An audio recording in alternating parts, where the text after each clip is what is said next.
del curso de conductor náutico. La clase, como siempre, va a quedar grabada y va a estar subida para que ustedes la puedan después consultar, ¿sí? Y para que la gente que no se pudo conectar o que no llegó ahora a horario pueda verla. También estuvimos viendo, aguárdenme un segundito, voy a ver de compartir la pantalla. Hay algunas consultas, les decía, estuvimos viendo que hay algunas consultas en el aula, ¿sí? Más que nada consultas operativas, más que de los contenidos. Así que bueno, vamos a seguir en contacto y vamos a ver si retomamos el ritmo después del feriado. La clase de hoy es una clase importante porque vamos a barrer varios temas y es una clase bastante densa en contenidos, es una clase importante.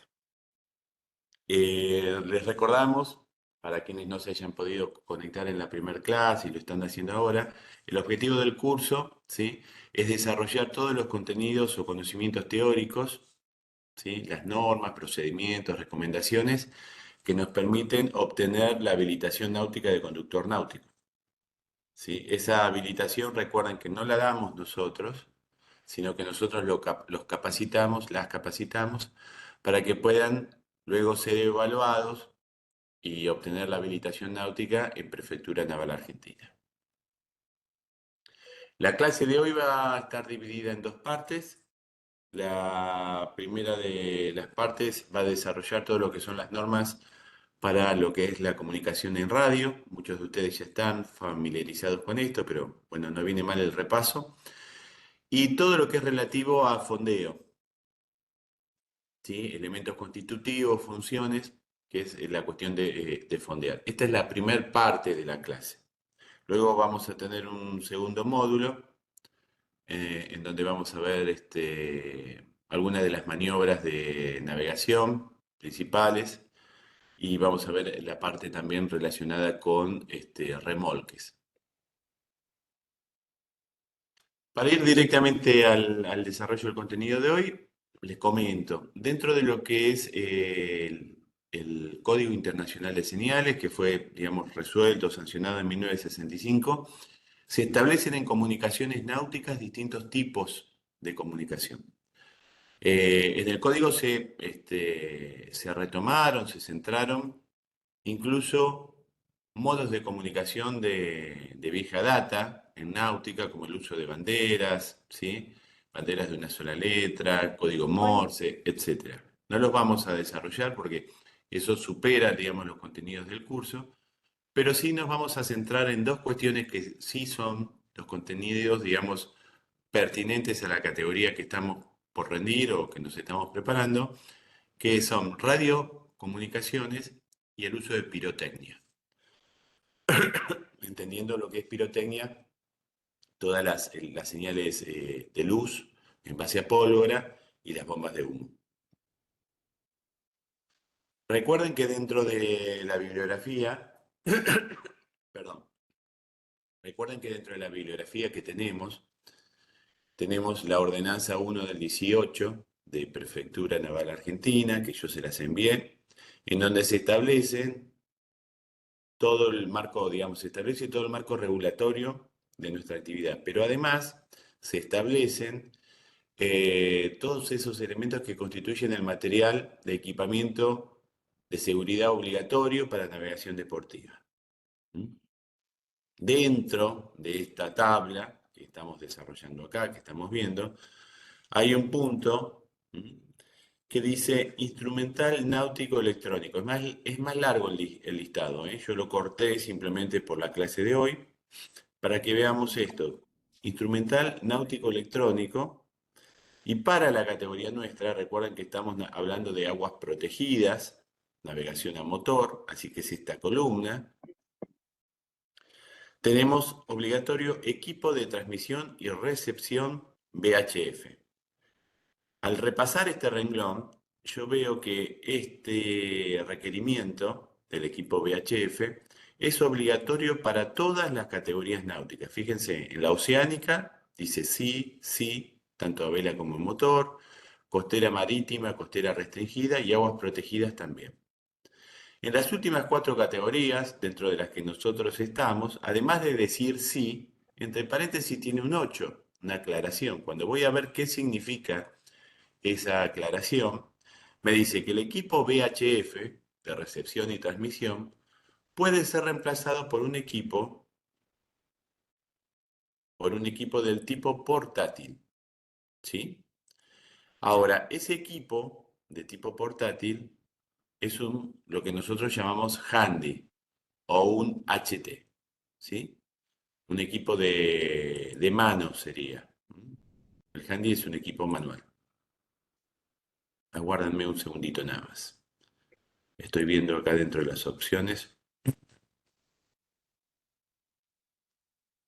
Bien. Les decía, el handy puede ser reemplazado perdón, el handy no, el VHF puede ser reemplazado por un handy, que se lo define como HT, ¿sí? O sea, un equipo de transmisión de mano. Y en zonas de navegación costera restringida y aguas protegidas, puede ser reemplazado por un celular con GPS, ¿sí? Actualmente esto es relativamente nuevo, es una incorporación del 2018, así que con un equipo de celular, un celular común, hoy en día todos tienen GPS, y ustedes van a navegar en una zona que tiene buena cobertura, pueden hacerlo sin tener un handy o un equipo fijo de mamparo. Estaba ansioso, José. ¿Y yo? Acá está Vané. A ver, Entré en pánico, no voy a a internet. ver, a ver, aguárdame un segundito. Ahí está, ahí la silencié. Bien, dentro de lo que tenemos para comunicaciones marinas, ¿sí? Tenemos, además del VHF, que es un equipo de muy alta frecuencia, tenemos los equipos HF, que son los de alta frecuencia. Desde la interfase con el usuario, digamos, vemos lo mismo en una embarcación. Vemos el equipo con la selección de canales, los botones de funciones. Es prácticamente lo mismo. El principio también es similar. El principio de las comunicaciones de radio, ¿sí? Son ondas de alta frecuencia, ¿sí? Que sería el medio propagador, y sobre esa señal, como dice aquí, de alta frecuencia, que se llama portadora o banda portadora, se modula la señal provocada por la voz. La diferencia entre los equipos VHF y los HF es la frecuencia. Justamente VHF quiere decir muy alta frecuencia en inglés, very high frequency, ¿sí? La B corta es de very high frequency, muy alta frecuencia. La característica de estos equipos física puede variar, pero más o menos podríamos definirlo como, digamos, el equipo de mano, el handy, tiene incorporado lo que es la batería, la antena, con lo cual tanto la potencia, dado que la batería no es tan grande como la de un ¿Viste la equipo que me fijo estaba que yo comiendo puedo eso? tener en la embarcación, Era de mi señora, que me dijo aguárdame un chico, segundito. era una cosita de eso, mirá, Claudia, ¿cómo estás? de la vereda, ¿viste? Le apareció la Claudia, ¿me piba en el escuchás? hospital, tiene Buen GPS. día. Te voy a silenciar. Ahí estamos. Les decía, el equipo handy, como tengo la antena, ¿sí? En la mano prácticamente, y la batería no es de gran porte, me condiciona en lo que es el alcance. Ahora lo vamos a ver con gráficos, cómo influye la altura de la antena en la distancia en las comunicaciones.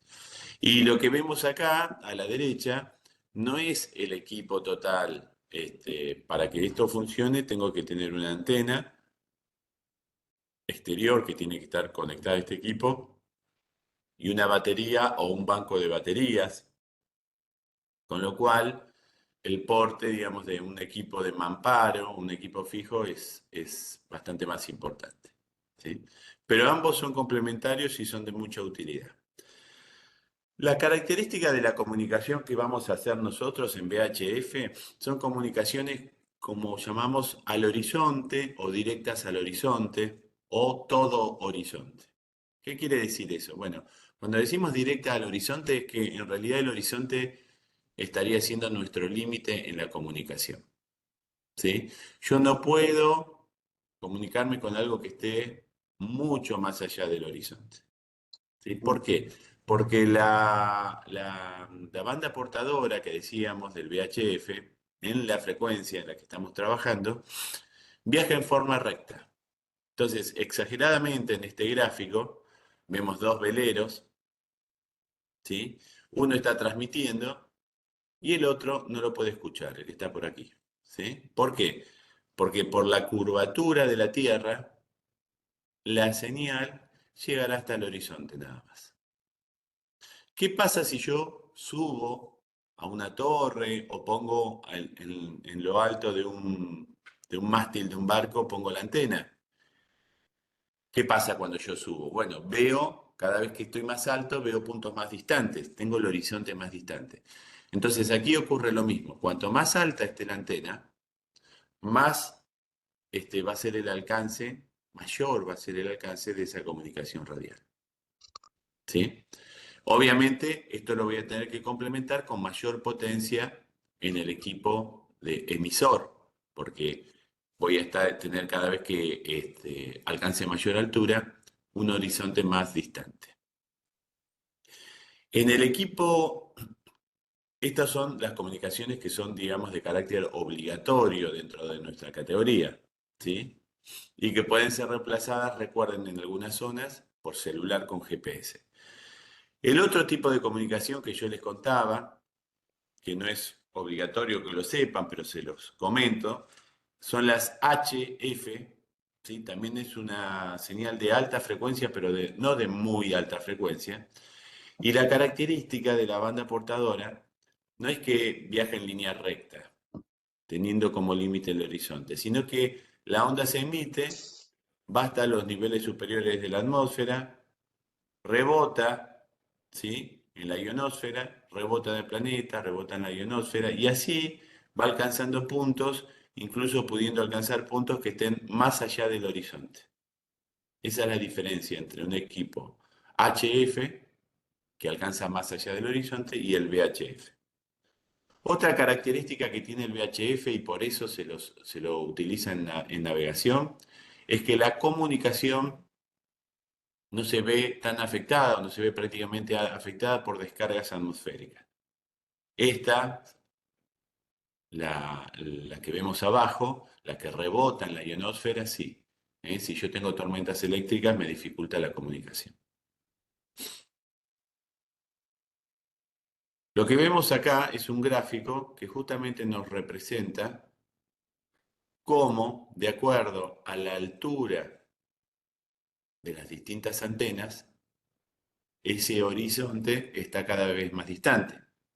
Fíjense, vamos a empezar por una situación que es la más cotidiana, la común. Dos embarcaciones que están en el agua, se quieren comunicar entre sí. La altura de la antena será el alto promedio de una persona o una persona sentada, que sobre el horizonte, redondeando, es 1,5 metros. Dos embarcaciones que tienen handys, ¿sí? Se pueden comunicar dos gomones, dos botes, a una distancia de aproximadamente 5,51 millas náuticas. Esto puede modificarse un poquito, pero es esta más o menos la distancia. Vean que son menos de 6 millas náuticas.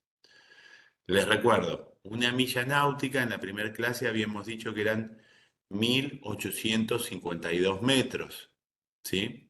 Un poquito menos de 2 kilómetros. Quiere decir que 5,51 millas náuticas me está diciendo que yo tengo un horizonte visible a 10 kilómetros, ¿sí?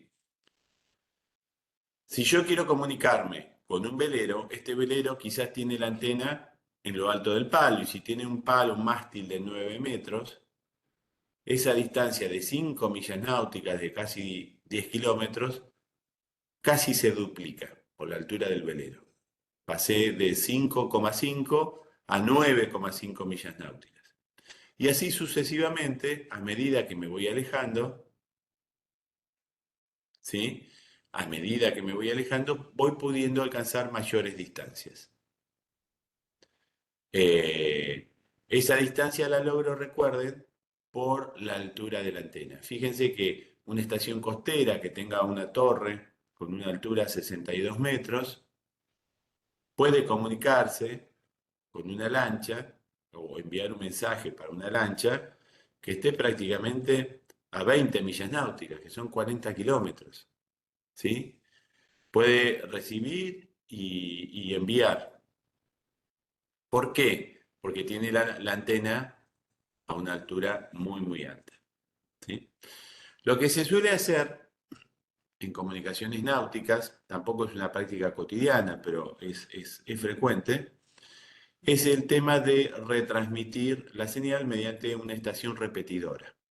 Esa estación repetidora sería un punto intermedio, como vemos en el dibujo de abajo, que puede ser una estación en tierra o puede ser otra embarcación que esté navegando, que permite, recibiendo y retransmitiendo las preguntas y las respuestas entre dos embarcaciones que no están comunicadas por la curvatura de la Tierra, ¿sí? Hace un puente, este repetidor, y permite la comunicación entre los dos puntos distantes.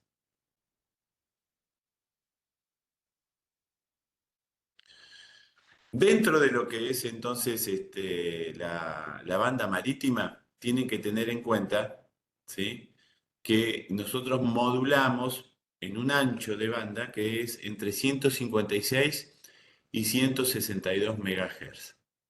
Ese es la banda marítima, se llama banda marítima, banda marina, ¿sí? Entre 156 y 162 MHz. Aunque el VHF, cuando yo hablo de VHF de muy alta frecuencia, estoy hablando entre 30 y 300 MHz. Es mucho más amplia la banda, pero el destinado a comunicaciones náuticas o marítimas es ese ancho, entre 156 y 162. Ese ancho de banda está dividido para permitir las comunicaciones en canales. Canales, como si fuera, digamos, una radio AM, la sintonía de lo que se llama el dial, la sintonía o el canal de televisión, ¿sí? Son, dentro de esta banda se determinan frecuencias y esas frecuencias corresponden a números de canales. Lo que yo tengo que hacer cuando voy a navegar es informarme si tengo cobertura de algún servicio de guardacosta, de prefectura, de guardaparques, ¿sí? ¿Qué canal monitorean? Y asegurarme de tenerlo operativo.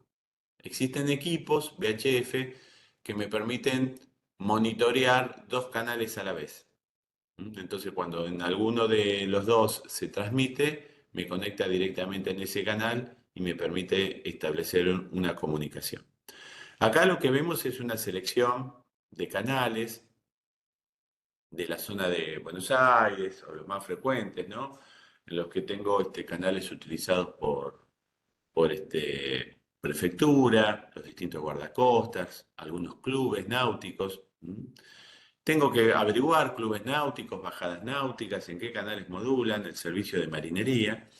Y en todo el mundo hay un canal que tiene un uso definido. Es el único, ¿sí?, que en todo el mundo está definido y en el cual yo no puedo modular, salvo que sea una llamada de socorro, o de emergencia, o de seguridad, que es el canal 16. Ven acá donde yo estoy ahora moviendo el mouse, que dice 16, corresponde a la frecuencia 156.800 MHz y es el canal internacional de llamada y socorro, ¿sí? En ese canal solamente se emiten los mensajes que vamos a ver ahora en un ratito, que tienen que ver justamente con las llamadas de socorro, urgencia y seguridad.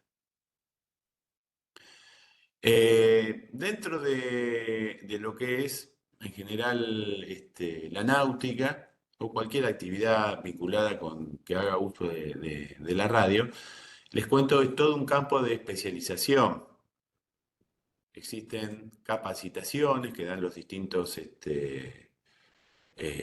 organismos nacionales que regulan la actividad, también los clubes, los clubes de radioaficionados, y concretamente existe un carnet habilitante que es el de radio operador restringido. Es todo un mundo, ¿sí? Nosotros lo que pretendemos no es habilitarlos para eso, porque eso sería otra capacitación y es bastante extensa, sino que tener las normas básicas que ustedes ya muchos por su trabajo las tienen para modular en forma ordenada dentro de lo que son las comunicaciones de radio. La primera norma es que como yo estoy transmitiendo, estoy hablando con una persona en un canal, pero en realidad no tengo una comunicación punto a punto solo con esa persona, sino que todos las estaciones que estén en ese canal van a escuchar el desarrollo de la conversación. Es importante no causar interferencias en las comunicaciones que estén en desarrollo. ¿Sí? Tengo que esperar. Obviamente es algo que sea una situación imposible de esperar, una emergencia y no la pueda modular en el canal 16. No hay que interferir con otras comunicaciones. Cuando una embarcación, en este caso se comunica con una estación costera, una vez que se inicia el contacto, la estación costera es la que tiene que manejar la comunicación. Eso es casi por norma. Aunque yo haya iniciado la comunicación llamando a la costera, una vez que manifiesto mi interés o mi necesidad, la estación costera tiene que manejar la comunicación. Las estaciones costeras también son las que pueden interrumpir las comunicaciones entre buques si estuvieran en desarrollo, estableciendo alguna prioridad por una situación de importancia, ¿no? Está terminantemente prohibido modular sin antes identificarse. Lo primero que tengo que hacer yo cuando empiezo a radiar es identificarme, decir quién soy. Y como norma, siempre que estoy llamando a otra estación, tengo que iniciar la comunicación en baja potencia. Eso me va a permitir comunicaciones de mayor calidad, pero además, sobre todo, economizar en el uso de energía, porque las comunicaciones de VHF requieren de bastante energía, bastante batería. Entonces, si yo puedo modular en 1 watt, no tiene sentido que module en 5, o si puedo modular en 5, no tiene sentido que module en 25, gastando energía y probablemente quedándome sin batería en poco tiempo. Dentro de lo que son las comunicaciones mínimas, además de lo que vimos, cuando yo quiero comunicarme con alguien, el error más común del que no está acostumbrado es decir primero el nombre de quien está modulando. Bueno, en este caso, cuando yo llamo a una estación costera, tengo primero que llamar la atención de esa estación costera o de ese buque, de esa otra estación de radio, digamos. Entonces, lo que se estila es mencionar 3 veces, ¿sí?, el nombre de la estación de radio a la cual yo me estoy dirigiendo, ¿sí? En este caso, en el ejemplo, Monte Santiago, Monte Santiago, Monte Santiago. Luego digo aquí o para, ¿sí? Y luego me identifico yo. ¿Mm? Por ejemplo, si yo estoy llamando desde mi embarcación que se llama Petrel y quiero comunicarme con el puesto de prefectura Monte Santiago, aquí en Ensenada, lo que hago es directamente me posiciono en canal 71, que es el canal en el que modula habitualmente para situaciones que no son de emergencia prefectura, y realizo la llamada. Monte Santiago, Monte Santiago, Monte Santiago para Petrel. Espero unos minutos o unos segundos. Si no responde, Monte Santiago para Petrel, ahí ya lo puedo decir una vez o repetir 3 veces. ¿sí? Cuando responde la estación costera, empieza el intercambio. En cada intercambio, cuando termina de modular, como no pueden modular ambas estaciones a la vez, libero el canal y antes digo cambio, y cuando termino la comunicación, obviamente cambio y fuera. Además de esto, existen normas de cortesía, de acuerdo al medio, ¿no? Obviamente, generalmente es un saludo al iniciar la comunicación, si no fuera una urgencia, y al finalizarla, eh, comúnmente suele escucharse aquí un buena guardia, cambio y fuera, y en la estación costera, buena navegación, nos dice, ¿sí? O buen amarre, si vamos hacia un club, etc. También el recibido se confirma, se suele confirmar, si ustedes están escuchando la radio, van a ver que eh, con un doble golpe de horquilla. ¿Mm? Ustedes escuchan un clac clac y es el recibido.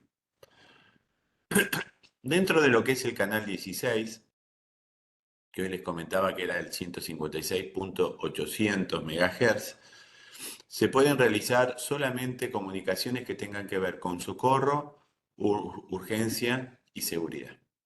Y ahora vamos a ver qué son estas categorías y cuáles son los mensajes distintivos.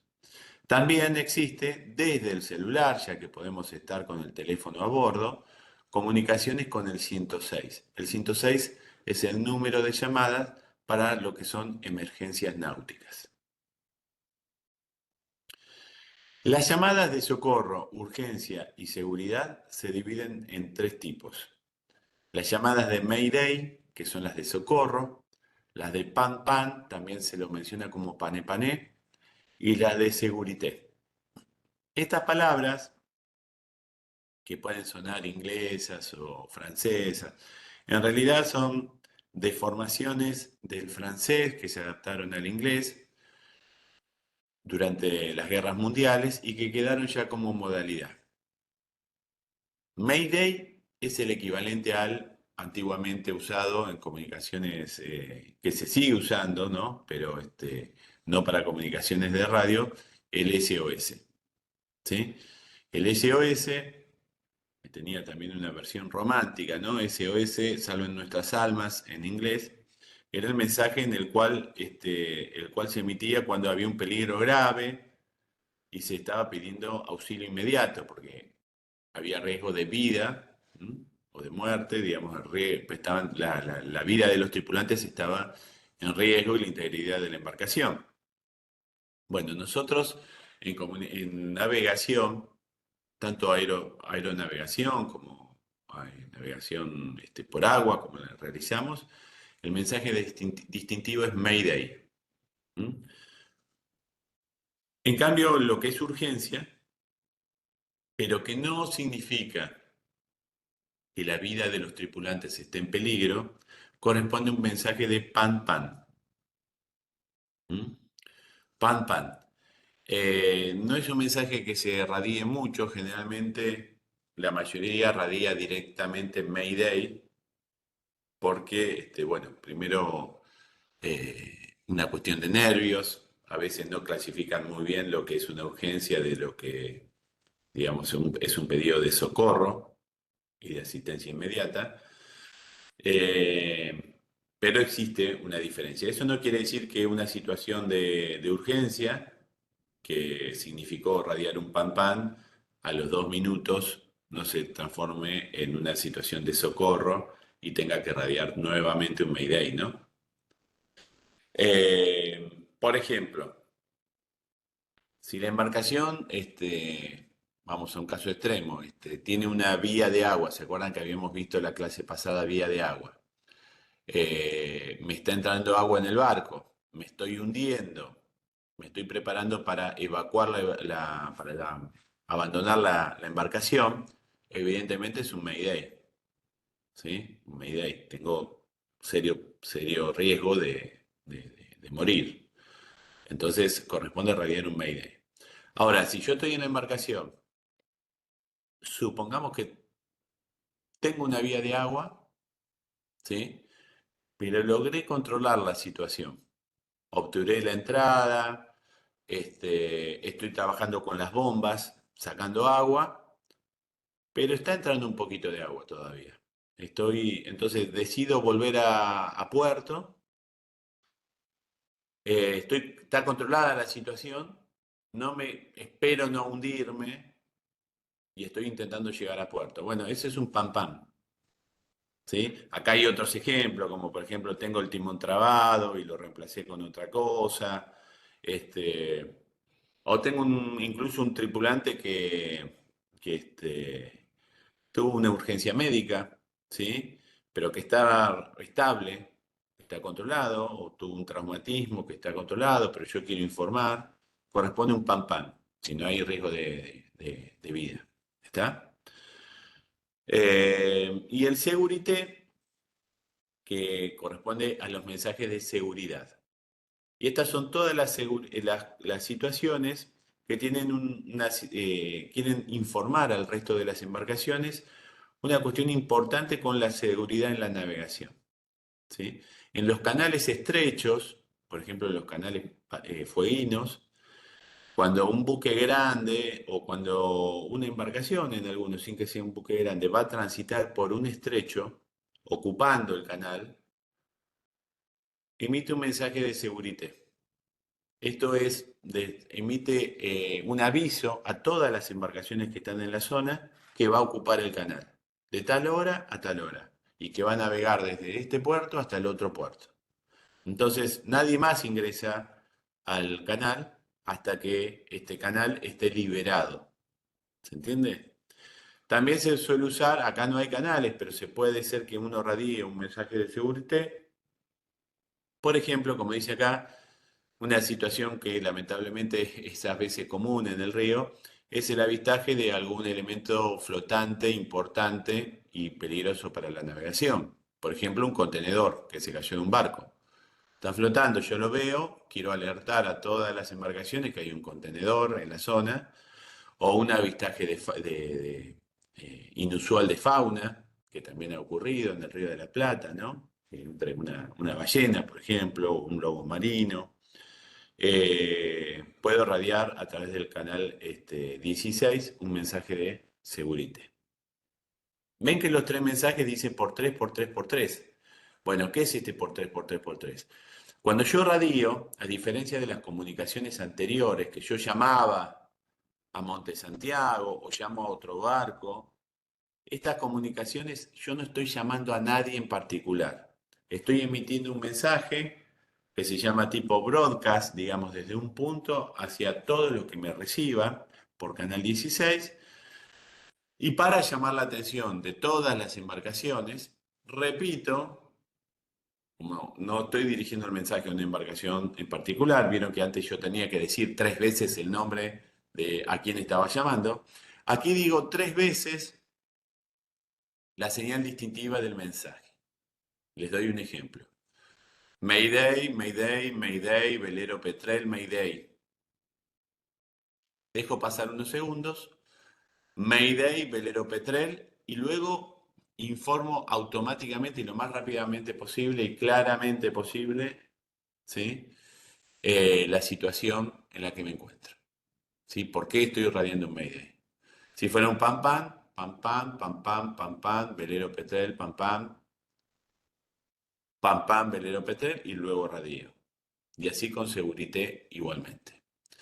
Para los mensajes, para todos los mensajes, lo más importante de identificar para las llamadas de socorro, urgencia y seguridad es la ubicación.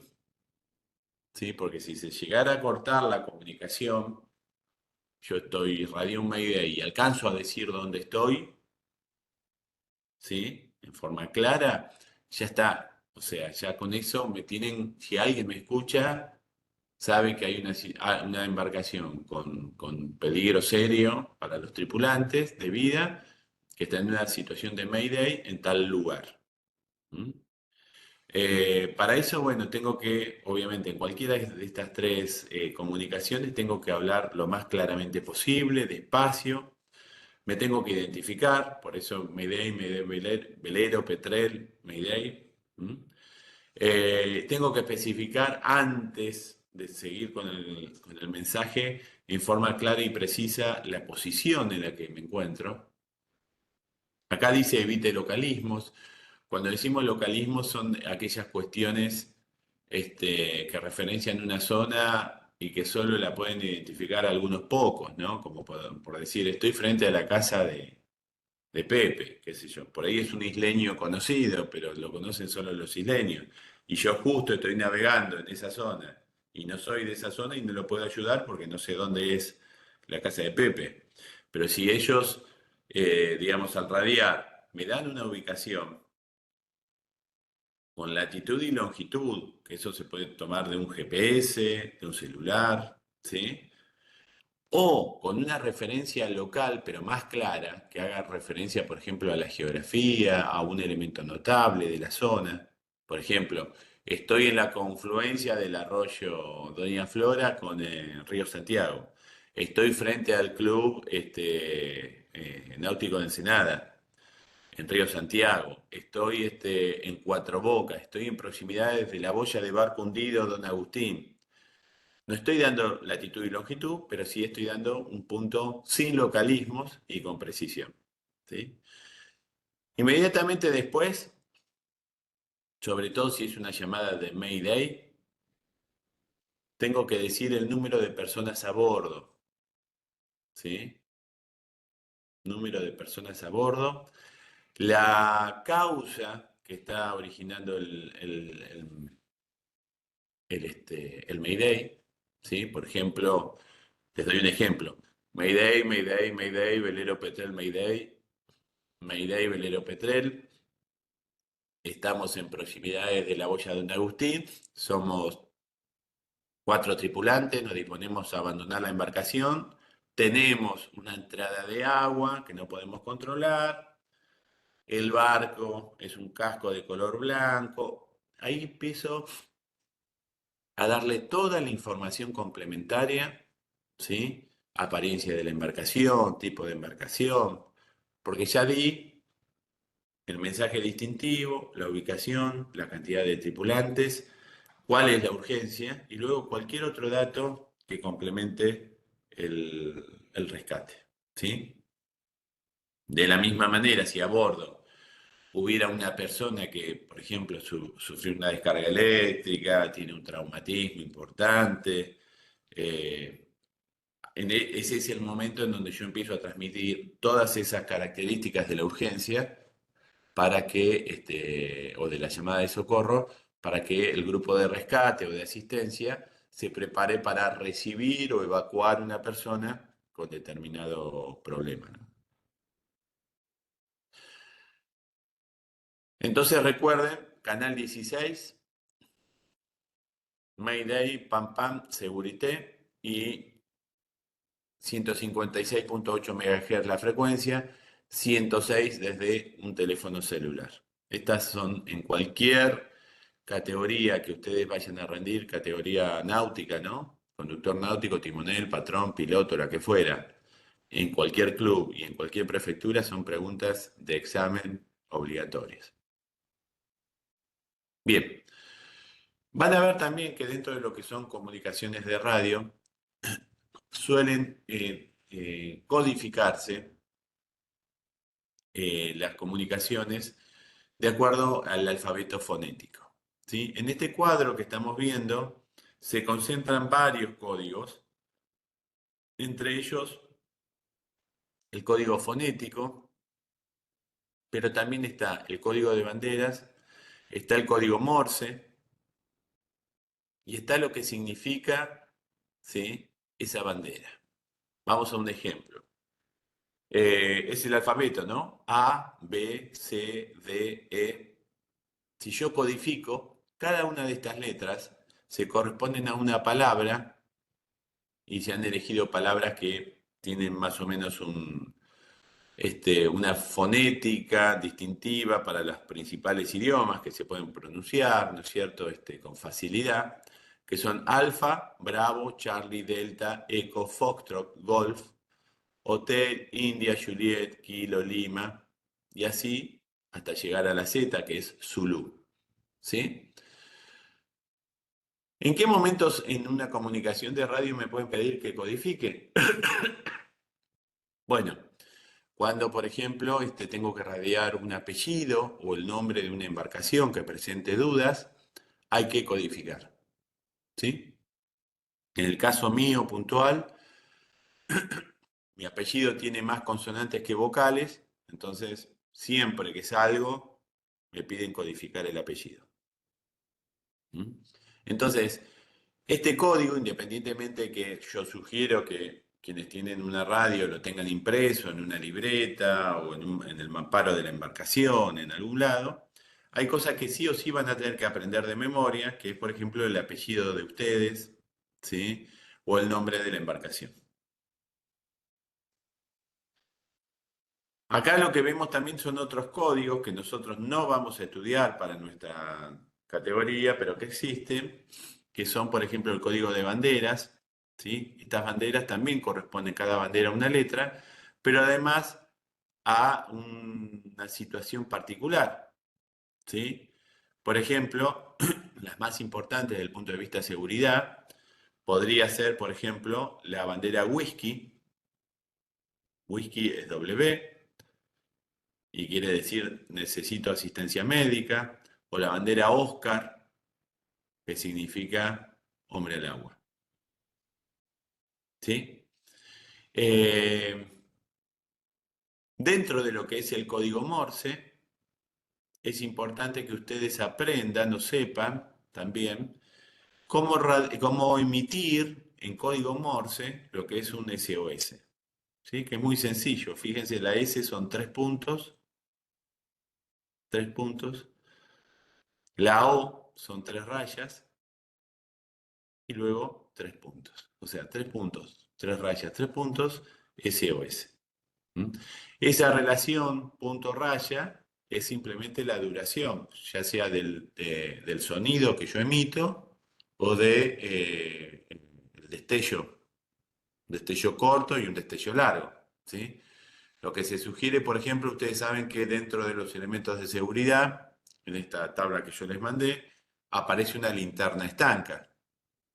Ustedes podrían emitir, por ejemplo, un SOS con una linterna estanca de mano. ¿Mm? Consejo, seguramente ya lo saben, pero no está de más, lo que se suele hacer no es prender y apagar la luz, sino que se prende, se deja la luz prendida, encendida, y lo que se hace es con la mano, obturar, y liberar en forma alternativa para que se vea la luz como si fuera un punto o como si fuera una raya, con menor o mayor duración. Acá hay un ejemplo, por ejemplo, de náutica. Me dice codificar náutica. November, Alpha, Uniform, Tango, India, Charlie, Alpha. ¿Mm? Van a ver que en las comunicaciones suelen quedar códigos que uno dice, ¿de qué están hablando? ¿Mm? Por ejemplo, si hay alguien que, este, que vuele, que haga aeronavegación, van a ver que, no sé, le están pasando un código, un parte meteorológico y le dicen alerta por Charlie Bravo. Charlie Bravo es C, B larga, cumulus nimbus. Los cumulus nimbus son nubes peligrosas para lo que es navegación, tanto aeronavegación como por agua. Entonces ya se sabe que Charlie Bravo está haciendo alusión a estas nubes verticales, que puede haber tormenta eléctrica y demás, ¿no? Entonces van quedando en la comunicación este tipo de modismos, de abreviaciones, que uno, si no conoce el código, queda afuera. Otro código que se utiliza, sobre todo en las zonas marítimas, los radiooperadores operan de esta manera. No es tan común en lo que es el Delta o Río de la Plata, pero sí existe. Es el código Q. ¿Mm? El código Q es una modalidad que también surgió para abreviar las comunicaciones, para hacerlas más ágiles y para permitir comunicaciones entre personas que hablan distinto idioma. ¿Mm? Entonces, obviamente todo esto tiene su auge y su desarrollo en las guerras mundiales, siempre.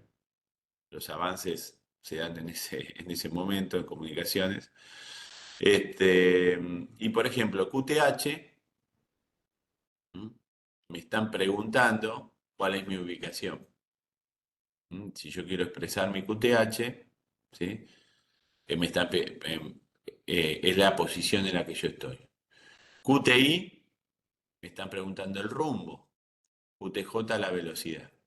Entonces, es común, no para navegación de ustedes, pero si estoy en zona marítima, yo radio y que el que está en el puesto de guardacosta, que está acostumbrado a comunicarse con embarcaciones de altura, pesqueros, que son pesqueros chinos, pesqueros españoles, argentinos, ¿no? Me pregunta QTH, QTI, QTJ. Yo digo, ¿qué me está preguntando? Bueno, me está preguntando posición, rumbo y velocidad. ¿Sí? O cuando yo estoy, estas son las más comunes, o cuando estoy comunicándome, termino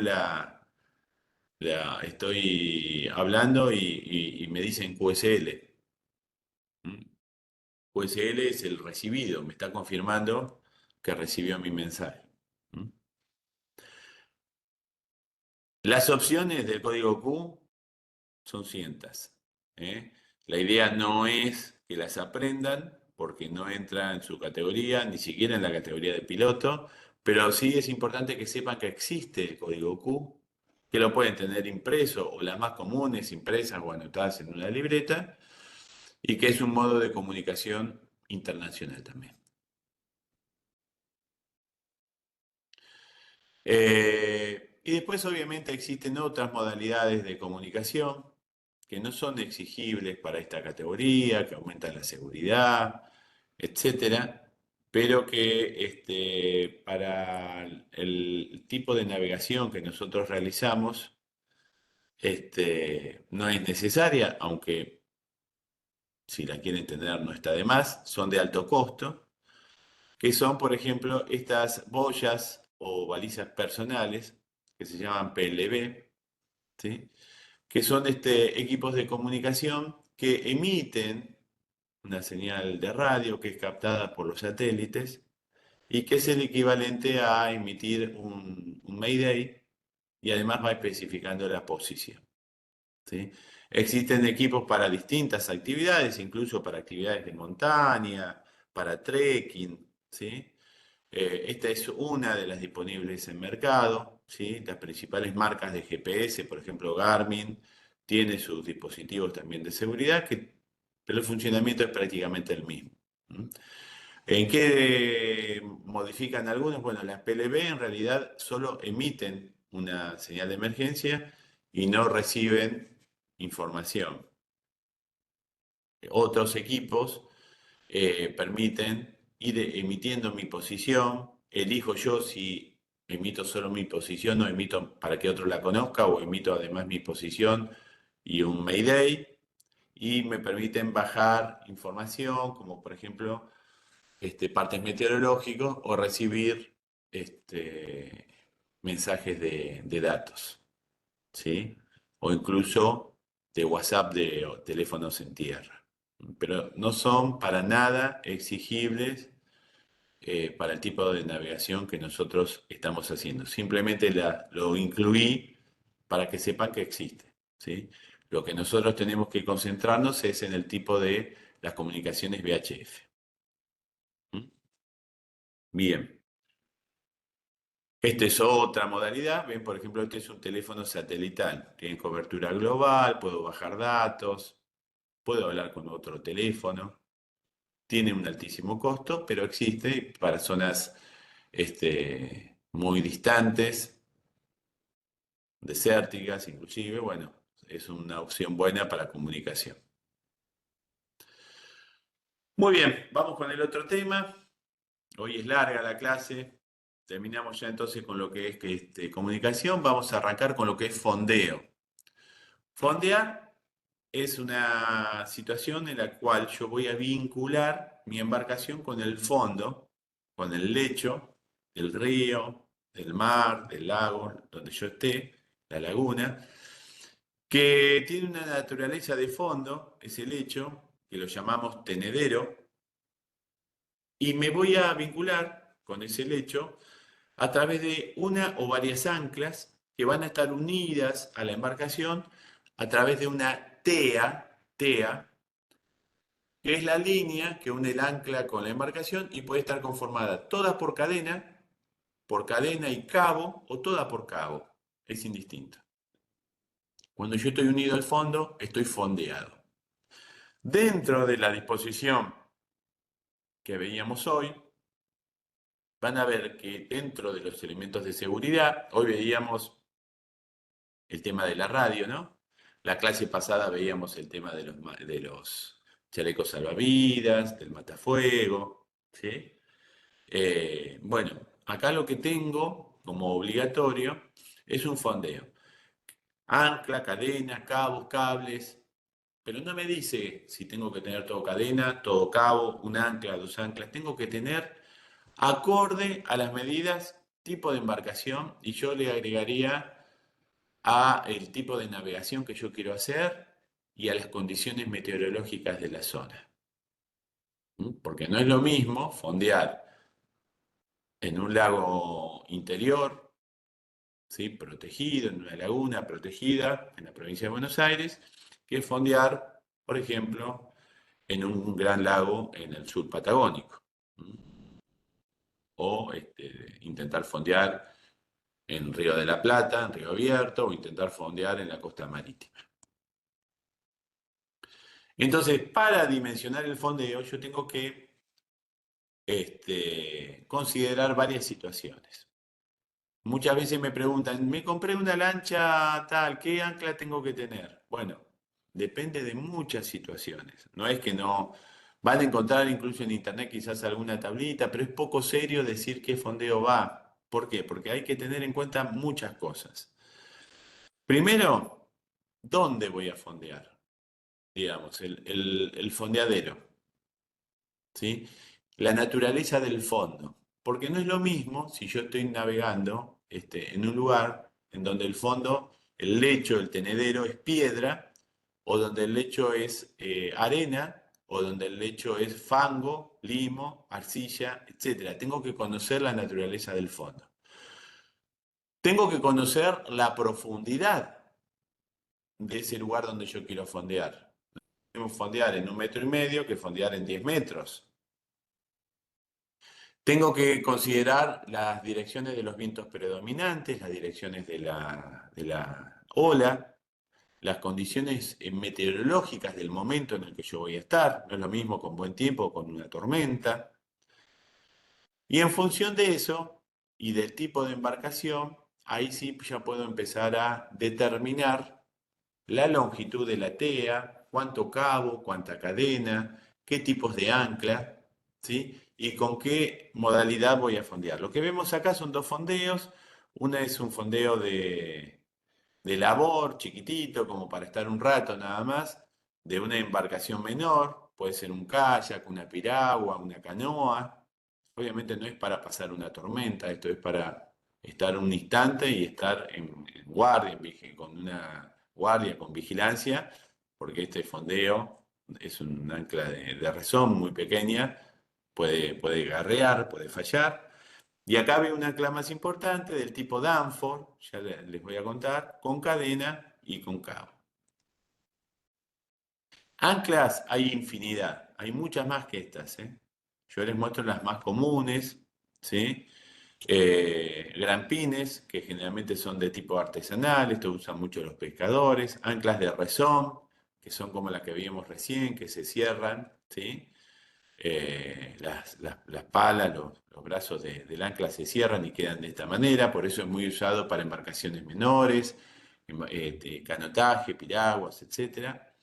Y luego tengo anclas del tipo CQR, esta es CQR, no CRR, CQR, o del tipo arado, o del tipo Bruce, que son anclas muy importantes, muy efectivas, que se clavan en el fondo, en el lecho, pero no están articuladas. Entonces son anclas que para embarcaciones de nuestra categoría son difíciles de transportar. Estas anclas son para buques, cruceros, veleros de mayor porte y van siempre puestas en un cabrestante en la proa. ¿Mm? No se las, no se las generalmente no se las ingresa a la embarcación porque son muy incómodas, no están articuladas, ocupan mucho espacio y tienen muchas puntas y filos que ponen en riesgo todo lo que tocan. ¿Mm? Entonces, la que se usa mucho en el Río de la Plata, que es muy efectiva y sobre todo tiene una posibilidad de transporte muy práctica, es este ancla, que es el ancla tipo Danforth.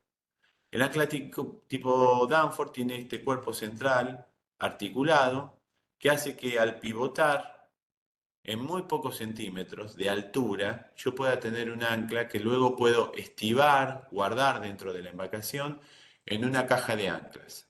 La caja de anclas es un sector destinado dentro del casco para poner el cabo, la cadena y el ancla.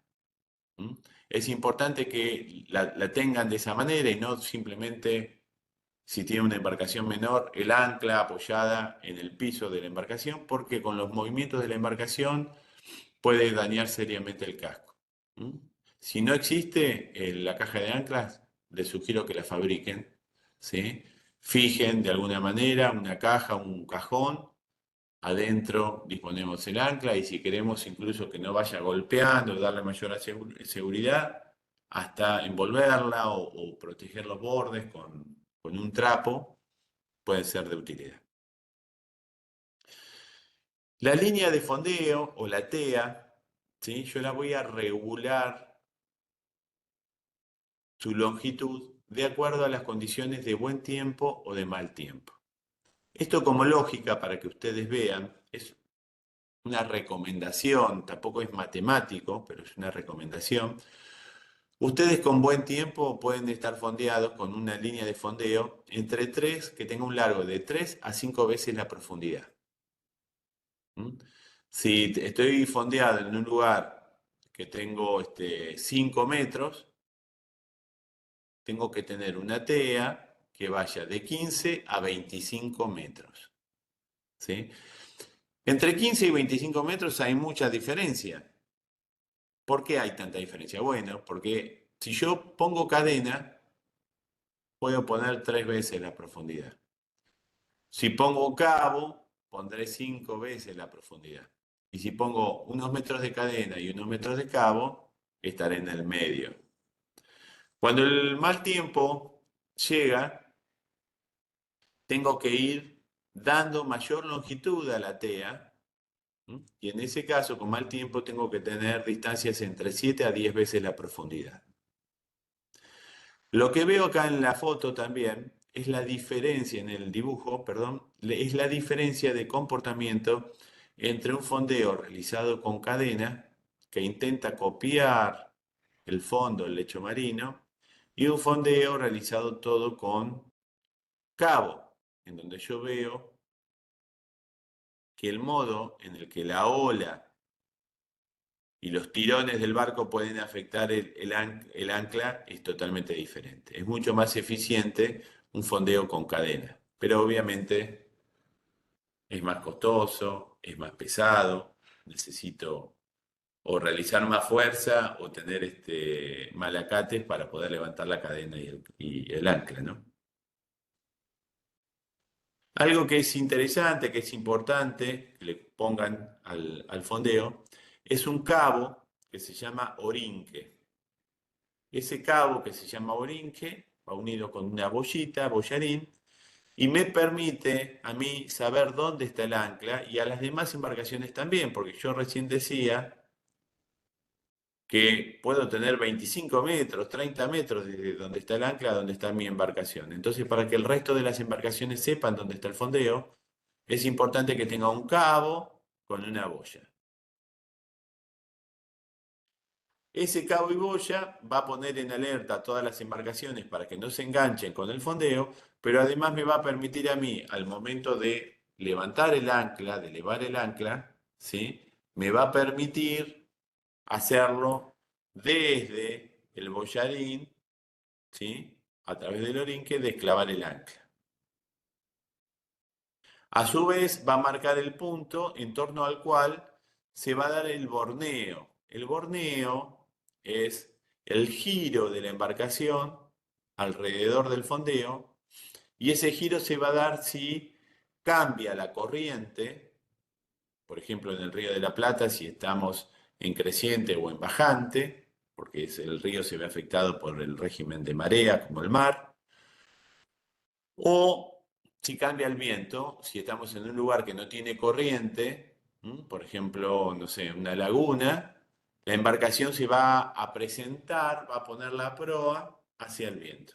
Ese círculo que realiza la embarcación en torno al fondeo se llama círculo de borneo.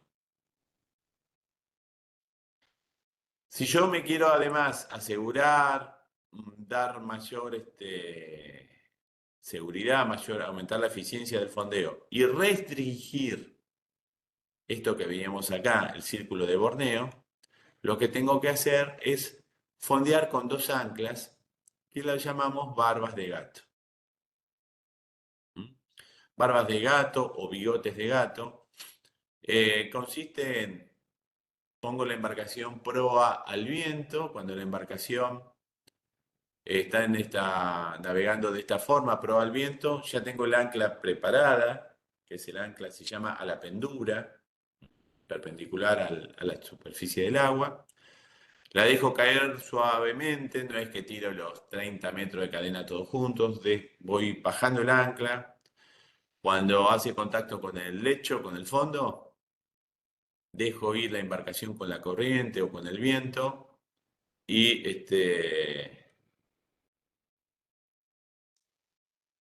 me dejo ir y le voy dando tea a medida que me alejo. Luego pongo motor de vuelta, voy hasta otro punto y repito la operación. Dejo caer el otro ancla y luego me dejo llevar por la corriente y el viento y voy regulando la longitud de ambos cabos hasta llegar a la posición que deseo.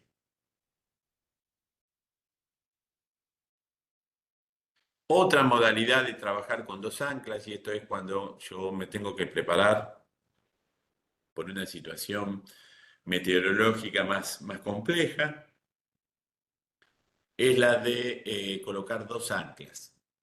Esto también se hace cuando el fondo es muy malo y el ancla no hace cabeza. Hacer cabeza es cuando se clava. Cuando el ancla se desplaza, dejando un surco en el fondo, en el lecho, decimos que está garreando. Una manera de aumentar la eficiencia del fondeo y disminuir esto es colocar anclas engalgadas, que es un ancla a continuación de la otra. De esa manera, ¿sí? Trabajan en forma conjunta, los tirones, digamos, de la embarcación lo toma la primera ancla y la segunda ancla prácticamente no se entera, salvo que falle la primera de las anclas.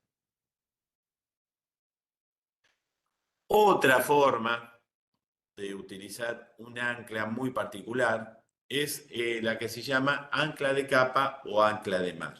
En este caso no diríamos que estamos fondeados, porque no estamos unidos al fondo. El ancla de capa o ancla de mar, quienes estén en el agua los conocerán, sobre todo los pescadores, la utilizan para lo que se llama garetear o quedar al garete. Cuando yo quedo al garete, lo que hago es arrojo este ancla, que es un ancla de tela, como si fuera un bolsón, como si fuera un paracaídas. Lo arrojo con un cabo de aproximadamente 5 veces el largo, 5 veces la eslora de la embarcación, ¿sí? Y lo que hace este ancla es, como la embarcación quedó ya sin propulsión, con el motor apagado, la empieza a llevar el viento, la empieza a batir el viento y la empieza a derivar la corriente. Entonces, para que su desplazamiento no sea tan rápido y que intente permanecer en el lugar, se arroja el ancla de mar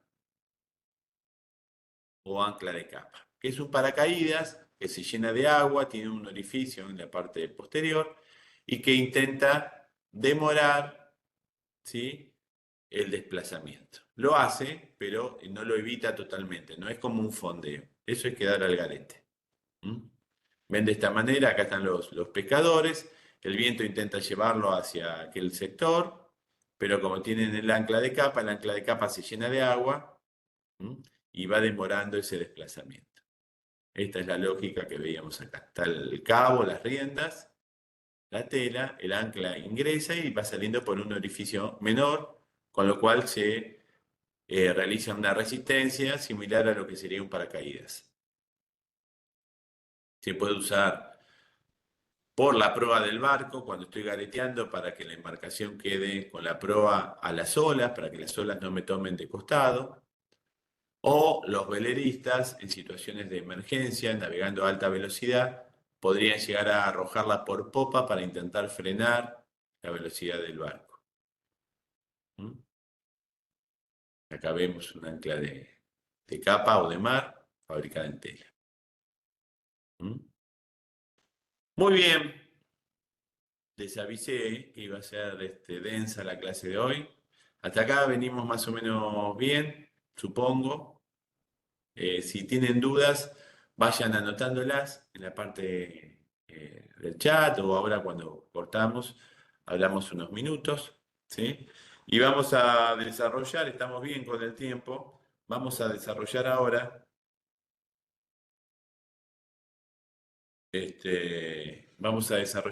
lo que son maniobras de motor, ¿sí?, y básicas con embarcaciones, dentro de lo que vamos a ver el remolque. Lo primero que les quiero comentar del motor, que en náutica es muy común distinguir los motores por la ubicación en relación al casco. Si está fuera del casco, está fuera de la borda. La borda es la línea de borde del casco. Entonces decimos motor fuera de borda. Si está dentro, es un motor interno o intraborda. Y si son híbridos, que es más común en lo que son yates, más que en el tipo de embarcaciones nuestras, es dentro, fuera de borda. Los motores internos no son tan comunes para la eslora nuestra. Puede haber en distintas versiones. Diésel y nafteros son los más comunes, aunque puede haber incluso motores eléctricos que están en desarrollo, están en prueba. Y los motores dentro o fuera de borda tienen un cuerpo importante dentro de la borda, pasan el casco y luego algo similar a la pata de un motor fuera de borda. Y los motores fuera de borda, toda la unidad está tomada en un espejo, o en el espejo de la embarcación, o en un soporte que está en el espejo, y bueno, tienen tanto el cabezal de potencia, el motor, la pata, la hélice, todo obviamente por fuera de la borda de la embarcación. Incluso en algunos casos, el tanque de combustible también está incluido en el cabezal. Pero en los motores de mayor potencia lo común es alimentarlo con un tanque desde la embarcación, ¿sí? Dentro de estos motores fuera de borda también tenemos en distintas versiones, 2 tiempos, 4 tiempos, eléctricos inclusive, y por lo general son nafteros. ¿Mm? Y tenemos que hacer acá una diferencia, una salvedad entre los motores de 2 tiempos y 4 tiempos. Y comentarles, seguramente ya lo saben, los motores de 2 tiempos utilizan mezcla. Esa mezcla se hace con nafta super y con aceite para motores náuticos o para motores de 2 tiempos de uso náutico. Esto es importante porque una bordeadora, por ejemplo, también es un motor de 2 tiempos, también utiliza mezcla, pero no es de uso náutico, entonces no refrigera por agua, como la mayoría de los motores náuticos, sino que refrigera por aire, y la temperatura de funcionamiento, de servicio, es distinta. Por eso es importante que utilicen aceites náuticos si el motor refrigera por agua. Los motores de 4 tiempos, en cambio, llevan simplemente nafta super. Dentro de los elementos que componen el motor, bueno, están divididos en lo que es la transmisión, que es el eje, la caja de transmisión y la hélice, ¿sí? Ese eje, bueno, si el motor es interno, será un elemento lineal importante, como en este caso, que atraviesa el casco, y si no, un menor desarrollo en lo que son los motores fuera de borda, pero sigue existiendo. Lo que genera la propulsión es la hélice. Hay infinidad de diseños, de dimensiones, de materiales. Como concepto, tienen que saber ustedes que cuanto más palas tenga la hélice, más eficiente, menor turbulencia va a generar. Existen palas incluso plegables, de baja eficiencia, pero son para maniobras internas en puerto. Estas tienen los veleros que corren regatas, tienen este tipo de hélices. Hélices pequeñas, con palas plegables, pero puede haber hélices de mayor porte para distintos tipos de embarcaciones, ¿no? Todo esto está comandado por la caja de transmisión, ¿sí? Que es un conjunto de engranajes, un mecanismo, desde donde yo comando la marcha, o sea, digo en el sentido de giro de la hélice. La hélice tiene un diseño que establece que cuando gira hacia un lado, la embarcación avanza y cuando gira hacia el otro, la embarcación retrocede. Nosotros decimos en náutica, eh, cuando voy adelante es avanzar y cuando voy en retroceso, en reversa, siar. ¿Mm? La hélice, les decía, tiene un sentido de giro, está diseñada, ahora vamos a ver, y está compuesta por un núcleo, por palas, tiene un paso fijo o variable, un diámetro exterior, sentido de giro y algunos efectos que causa la hélice, como la corriente de aspiración y de expulsión, y la fuerza lateral o de rabeo y la cavitación que vamos a ver ahora.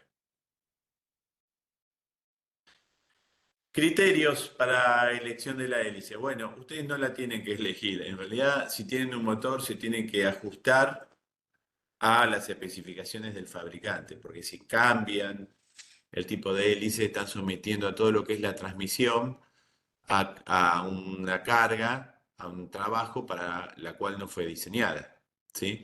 Como concepto, si ustedes comparan motores, tienen que saber que si tiene 2 palas, va a tener mayor vibración que si tiene 4, ¿sí? La vibración del efecto del motor y la eficiencia va a ser diferente. Fíjense en este caso, tengo 2, 3, 4, 6 y en este de abajo debo tener como 14 palas, pero esto es la hélice de una moto de agua. Genera un efecto de jet en lo que es el chorro de agua. Las hélices todas tienen un cuerpo central, obviamente eso es lo que me permite unirlo al eje, y a su vez tienen las palas, y esas palas poseen un diseño con un paso fijo o paso variable. Nosotros trabajamos para nuestra eslora con paso fijo. Ya viene la pala con el ángulo, ¿sí?, de ataque al agua definido. Viene la pala soldada, unida, ¿sí?, al cuerpo, al núcleo central. Pero existen sistemas de paso variable para otro tipo de embarcaciones mayores, en las cuales yo puedo regular ese ángulo para generar distintos tipos de paso en la hélice. Como en este caso ven que están atornillados, le regulo el ángulo para que tenga mayor o menor resistencia al cortar el agua. Obviamente esa mayor o menor resistencia me va a generar mayores esfuerzos y a su vez un mayor o menor avance de la embarcación por cada vuelta que la pala dé. Esa vuelta que la pala da me genera un avance en forma lineal que se llama paso. Si yo dibujo el paso, el movimiento de la hélice en el agua, va generando una especie de espiral, un helicoide, como si fuera una rosca de un tornillo, y esa rosca del tornillo, al igual que los tornillos cuando los van a comprar en la ferretería o en la bulonería, que tengo que especificarle el paso, que es la distancia horizontal, ¿sí? Por vuelta de la hélice o por vuelta de ese helicoide. Acá vemos en el dibujo de la derecha cómo ese ángulo genera o mayor choque con el agua y a su vez genera mayor o menor paso o desplazamiento. Les comentaba recién que las hélices tienen un sentido de giro y ese sentido de giro yo no lo puedo cambiar, ya vienen con el motor. Si parado en la popa del motor yo le doy avante, avante, y la hélice gira hacia la derecha, se llama dextrógira. Si le pongo avante y gira hacia la izquierda, se llama levógira. ¿Sí? No es ni más ni menos eficiente una que la otra. Simplemente el diseñador, el mecánico, el diseñador industrial determinaron para dónde tenía que girar la hélice para generar el avance y a su vez al invertir el giro para guiar hacia cómo giraba en sentido contrario. Lo que sí tengan en cuenta que no son iguales todas las hélices y que si yo voy a comprar una tengo que saber si es dextrogira o levogira. ¿Sí? También conocer este efecto, si gira hacia la derecha o gira hacia la izquierda, es importante para la conducción de embarcaciones porque hay un efecto que vamos a ver ahora en un ratito que se llama rabeo. El primero de los efectos que ustedes tienen que conocer es que la hélice al girar va generando también un efecto delante de la hélice. No es solamente por detrás de la hélice que larga el agua. Por delante genera una aspiración y por detrás una expulsión, es lo que genera el avance. Esa aspiración y esa expulsión tiene un efecto importante en el sentido de que si la aspiración es grande, todo elemento que esté próximo en el agua va a tender a ser aspirado. Entonces yo como conductor, si veo bolsas de nylon en el agua, si veo una rama, si veo hojas, tengo que intentar evitarlo. ¿Eh? Porque la tendencia va a ser que esos elementos que están en el agua vayan a la hélice. Si un cabo se me cae al agua, lo más probable es que termine en la hélice. Y no es por mala suerte, decir, uy, qué mala suerte, se te cayó y justo terminó en la hélice. No, la hélice es la que genera la succión, ¿sí?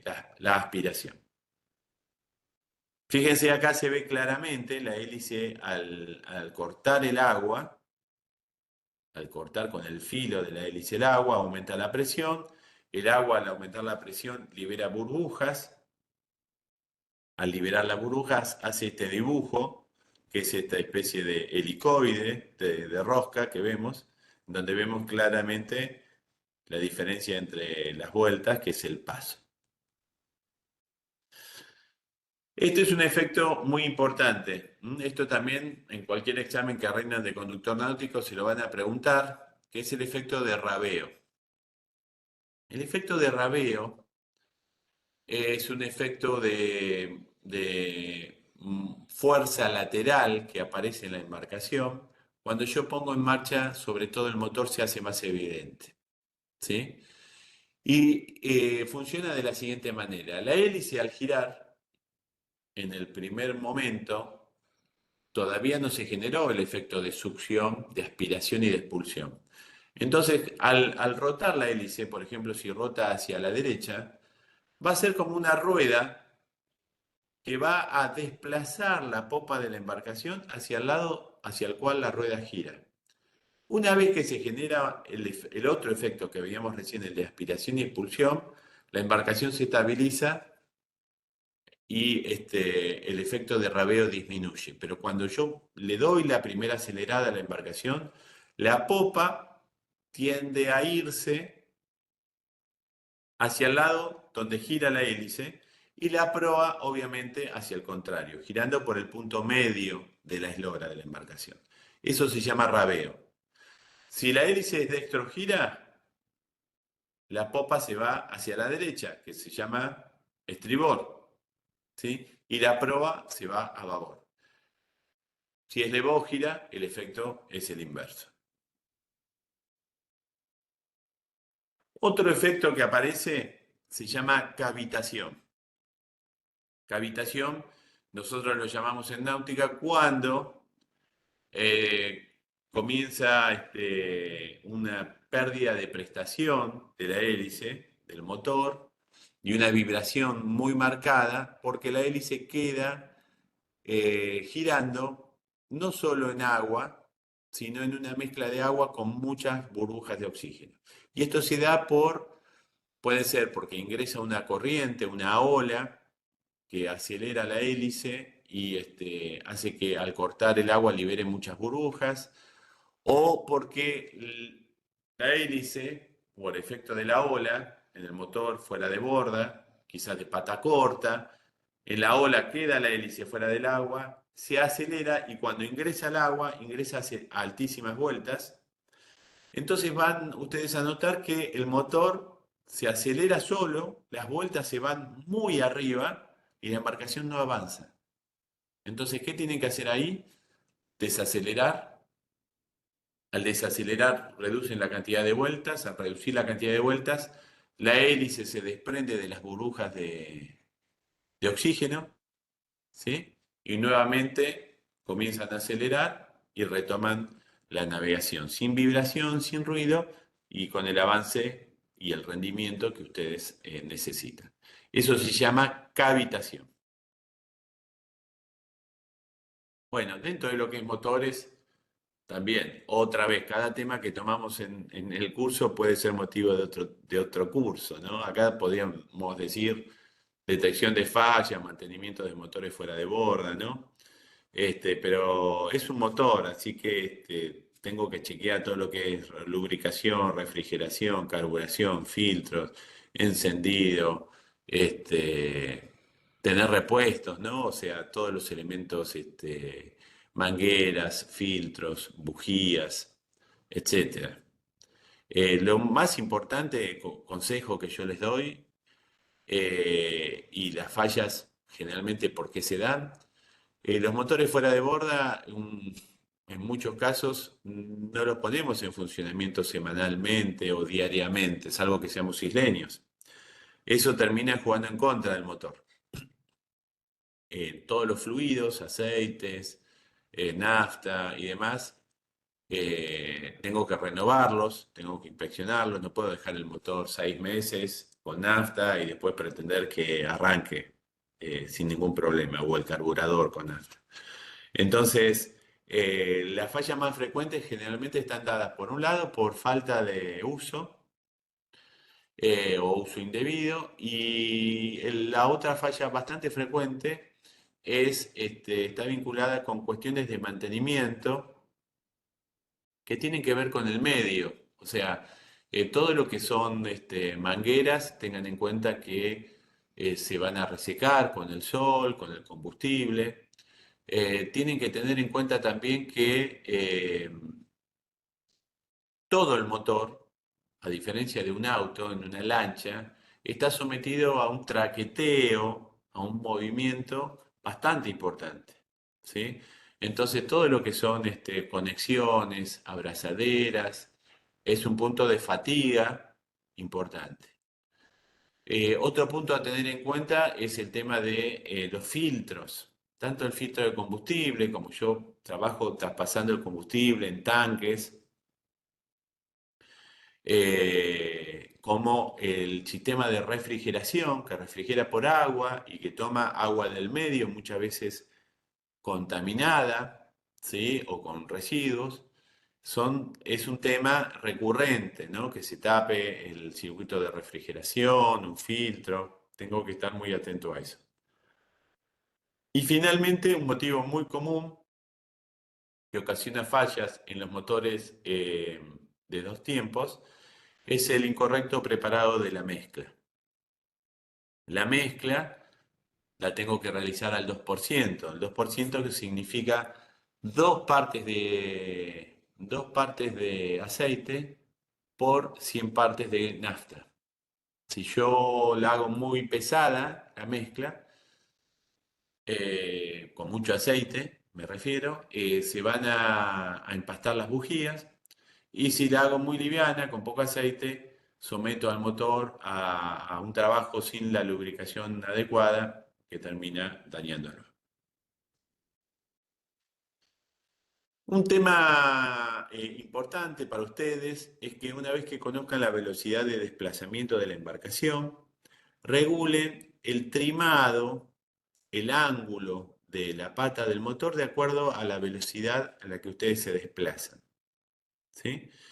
Eh, Hay trimado que es manual, con lo cual no lo hacemos tan seguido, regular el ángulo.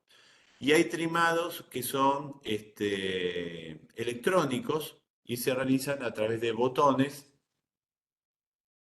regulando justamente el ángulo de la pata. ¿La pata cómo tiene que quedar? La pata tiene que quedar de acuerdo al desplazamiento de la embarcación, lo más perpendicular posible a la superficie del agua.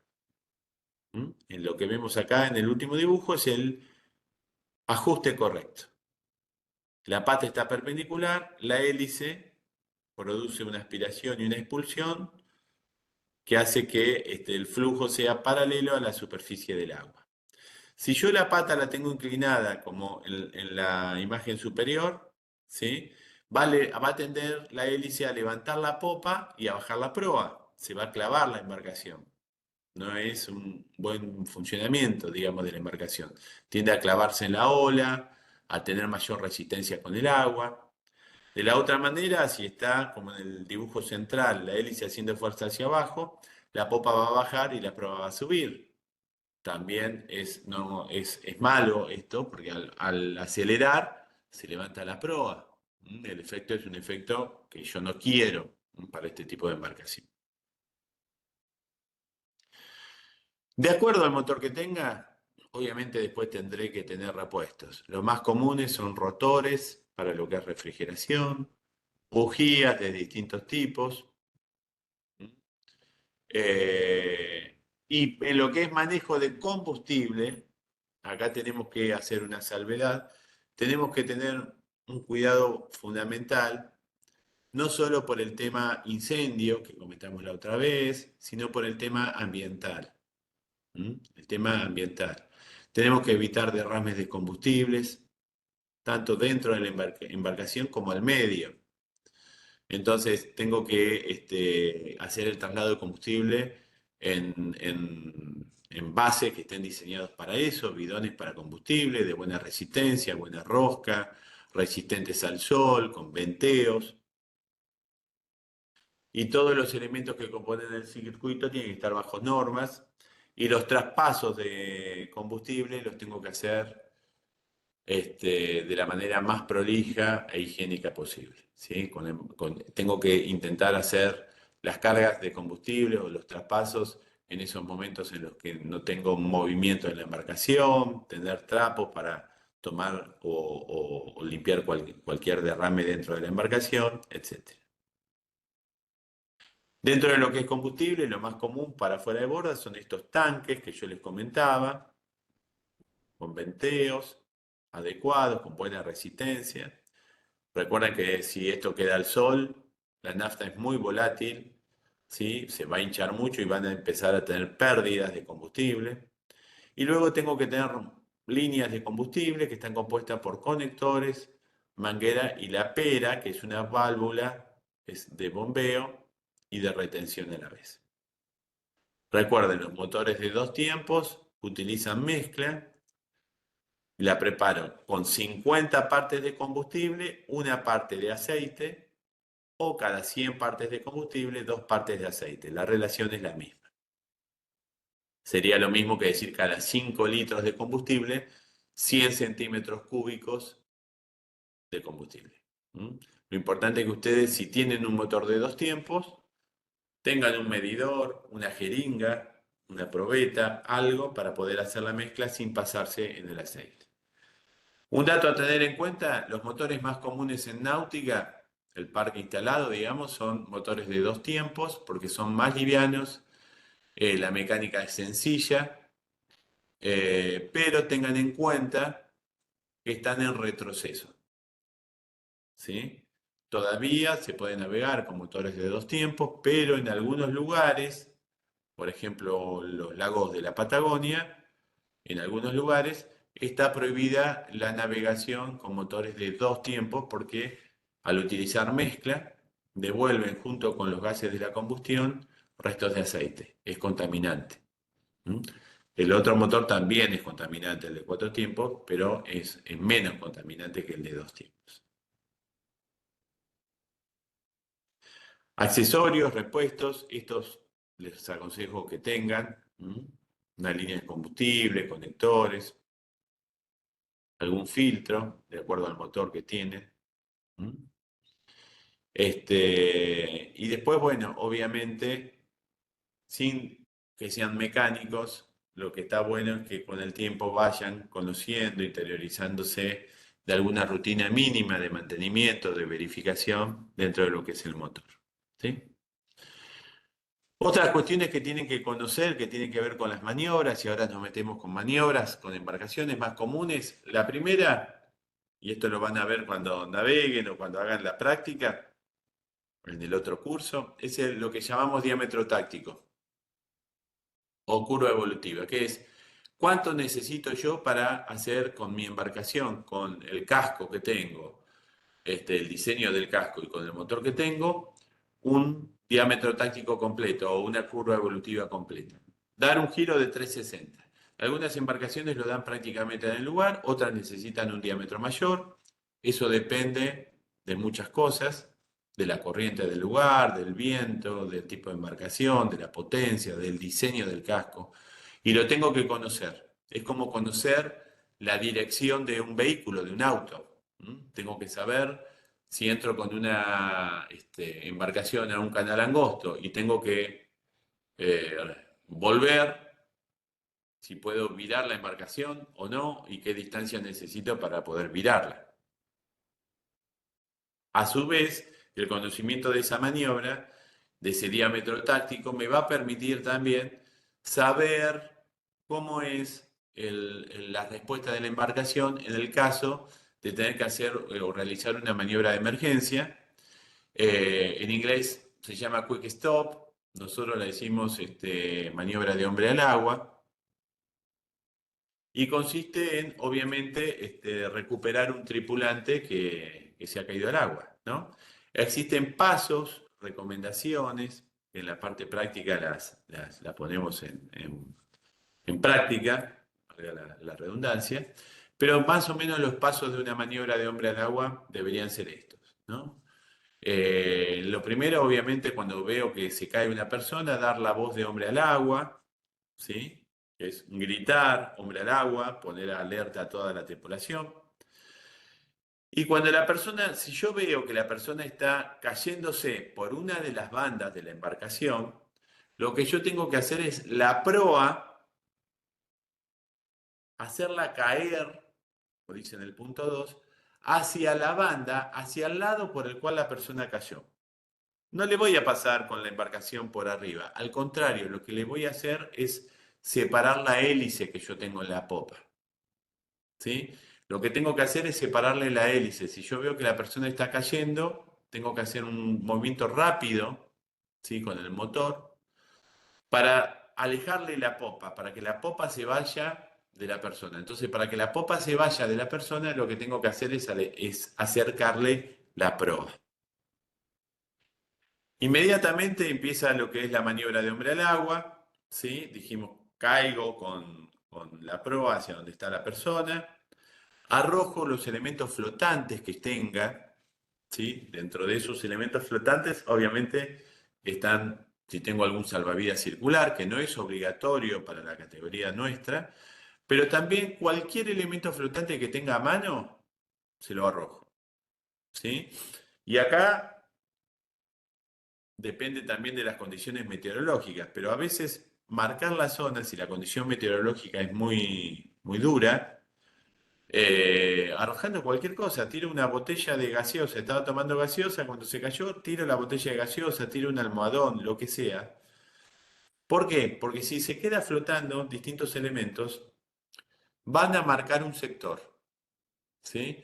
Puede ser que la persona se sumerja, puede ser que yo no tenga horizonte visible, porque se hizo de noche, porque estoy en medio de un banco de niebla, y la pierdo a la persona si no tengo referencias. Entonces, si yo arrojo un elemento, un salvavidas cerca de la persona y la persona se hunde, tengo una referencia en el agua. De la misma manera si tiro cualquier elemento flotante. Importante por eso que el timonel o alguno de los tripulantes, si fueran varios, no pierda el contacto visual con la persona. ¿Sí? Existen otros complementos para maniobras con embarcaciones más complejas, que son, por ejemplo, la de activar con el GPS la maniobra de hombre al agua, que se llama MOB. ¿Sí? Mike Oscar Bravo sería, hablando con el código que decíamos hoy, ¿no? Que quiere decir hombre fuera de borda, man overboard en inglés, ¿no? Hombre fuera de borda. Que en ese caso el GPS me marcaría el punto y me mandaría continuamente la referencia de ese punto para que yo realice la búsqueda. Y luego inicio rápidamente, lo más rápido posible, la maniobra de aproximación elegida.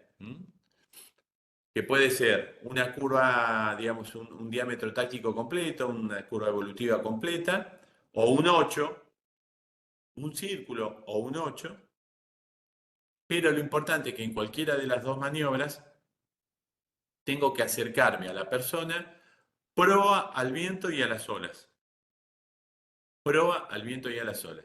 Y cuando estoy próximo a la persona, tengo que sacarle propulsión al motor, no detenerlo, sino pasarlo a neutro, a punto muerto, para que la hélice no gire, porque si no me acerco a la persona y la estoy poniendo en riesgo.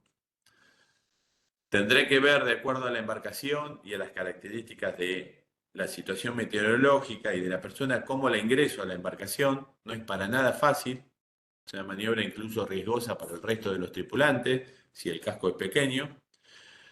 Y recién cuando la persona está a bordo, cuando chequeo que no haya ningún cabo, ningún salvavidas, ningún elemento flotante cerca, recién ahí doy avante, ¿sí? Pongo el motor en la hélice girando, que patee, y recién ahí avanzo. ¿Está? Obviamente, ahí termina la maniobra de hombre al agua y empiezan otras maniobras que tendrán que ver de acuerdo a la situación de emergencia en la que me encuentro, ¿no? Si esa persona tiene un principio de asfixia, si tiene un paro cardiorrespiratorio, si tiene hipotermia, si tiene algún traumatismo por la caída, si lo cortó la hélice. Bueno, eso ya tiene que ver con primeros auxilios. La maniobra en sí termina cuando la persona fue ingresada al casco de la embarcación. Estos son esquemas que después cuando se hace el módulo práctico lo hacemos, recuperando salvavidas o elementos. Lo importante siempre es, si yo realizo la maniobra para una banda, para la otra, es llegar proa al viento. ¿Por qué? Porque eso me va a dar estabilidad y me va a permitir que el viento me dé más gobierno en la embarcación, me permita timonear mejor, y las olas, que generalmente coinciden con el viento, salvo que haya cambiado el viento justo en ese momento, las olas coinciden con el viento, entonces me permiten poner la proa a las olas. Acá vemos dos maniobras, acá veíamos simplemente un círculo, acá vemos el 8, cómo funciona. Es lo mismo, ¿ven? Hay que llegar proa al viento y en este caso es un círculo o una elipse y también termino proa al viento. Recomendaciones. Bueno, no detengan el motor, ¿sí? Eh, sí, quítenle la propulsión cuando están cerca. Eh, no salte nadie salvo una situación muy extrema o que garantice el rescate, ¿sí? En una situación meteorológica complicada y en desesperación, en lo posible que no se arroje otra persona, porque si no tendríamos dos hombres al agua, ¿sí? Eso hay que intentar minimizarlo, salvo situaciones extremas, y que sea realmente un nadador experimentado, un rescatista. Y si salta, no está de más que lo haga con una línea de vida, con un cabo atado.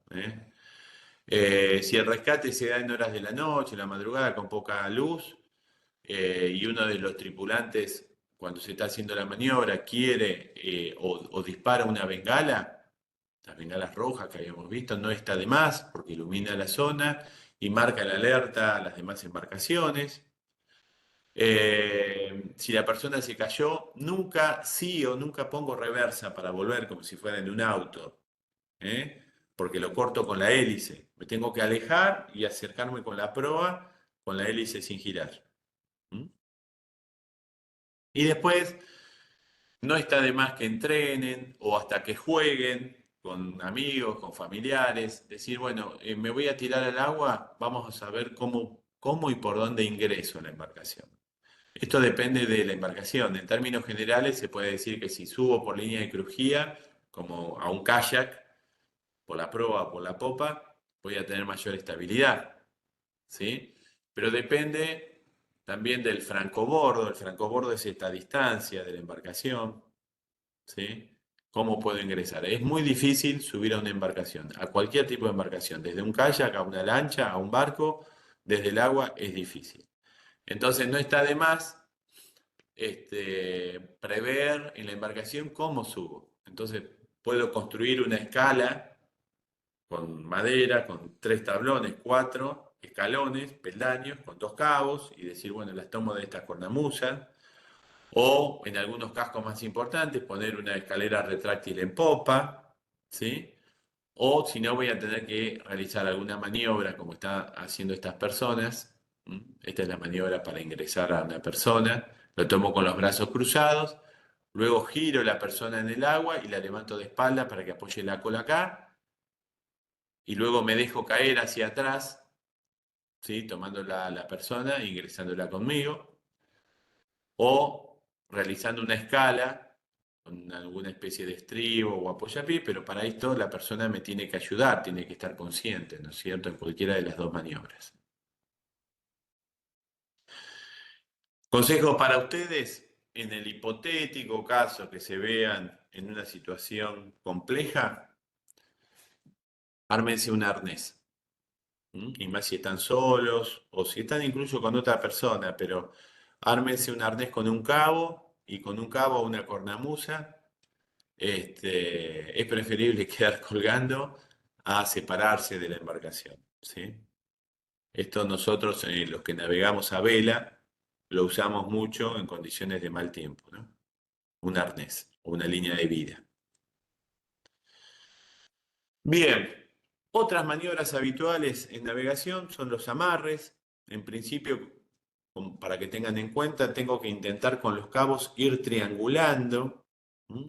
Generando estos triángulos con los distintos cabos, regulando las tensiones y poniendo elementos de protección que se llaman defensas para que la embarcación no golpee contra la marina o que no golpeen entre sí. En una situación de amarre de una embarcación, estoy hablando por largo tiempo, ¿no? Es la de poner un punto, tomarme o de boyas internas o tirar el fondeo, tirar un ancla desde adentro. Luego tomar con estos cabos que se llaman coderas. Luego tirar los largos por proa y por popa. Los traves y el sprint. Con esto quedaría súper amarrado, ¿sí? Esto se utiliza, lo puedo usar tanto para una lancha, un barco o un barco de gran porte. Es exactamente lo mismo. Lo que tengo que tener en cuenta es si en el lugar donde estoy, yo me estoy amarrando a estas cornamusas o vitas, como se llaman, me estoy amarrando y estas vitas están sobre una plataforma flotante, o si están en un muelle de hormigón, por ejemplo, o de madera fijo.